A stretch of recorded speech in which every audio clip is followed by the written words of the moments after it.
नमस्कार. महाराष्ट्रातील विविध क्षेत्रातील बातम्या झटपट आपल्या मोबाईलवर पाहण्यासाठी लगेचच सबस्क्राइब करा राष्ट्रशक्ती लाईव्ह न्यूज आणि सोबत बेल आयकॉन प्रेस करायला विसरू नका. आई होण्याचं स्वप्न प्रत्येक महिलेचं असतं. मातृत्व अनुभवावा, आपला देखील एक अंश या जगात यावा, ज्याला आपण गोंजरावं असं प्रत्येक महिलेला वाटतं. पण कधी कधी वैज्ञानिक गोष्टींमुळे काही महिलांचं हे स्वप्न अधुरच राहतं. ज्योती सोबतही असंच काहीसं होत होतं. पण अचानक चमत्कार घडला आणि ज्योती गर्भवती राहिली. पण एक जुळं किंवा तिळ नाही, तर देवानं ज्योतीच्या ओंजळीत 4 बाळ दिले, तेही एकदम हेल्दी. लग्नाच्या 5 वर्षापर्यंत ज्योतीला मुलं होत नव्हतं, ज्यामुळे घरच्यांनी आणि नातेवाईकांच्या कटू शब्दांना तिला सामोरं जावं लागत होतं.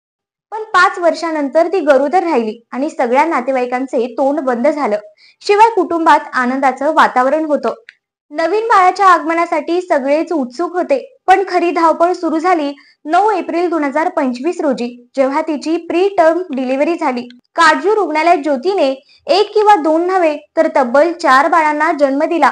पण या 4ही बाळांचं वजन अतिशय कमी होतं. एका बाळाचं वजन तर 1 किलोच्याही खाली होतं, तर उरलेल्या 3 बाळांचं वजन साधारणतः 1 किलोच्या आसपास होतं. ही परिस्थिती पाहून डॉक्टरांसमोर मोठं आव्हान उभं राहिलं. डॉक्टर रचना दुबे, काळजू हॉस्पिटलच्या नोडल अधिकारी, यांनी सांगितलं की बाळांना सीपॅप मशीनवर ठेवण्यात आलं आणि त्यांना सर्फेक्टंट थेरपी देण्यात आली.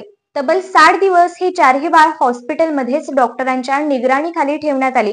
आज या मेहनतीचा परिणाम म्हणजे 4ही बाळ पूर्णतः सुरक्षित आणि निरोगी आहेत. ज्योतीच्या कुटुंबात आता 4 चिमुकल्यांच्या आगमनाने आनंदाचे वातावरण आहे. ते म्हणतात न, देने वाला जब भी देता, देता छप्पर फाडके.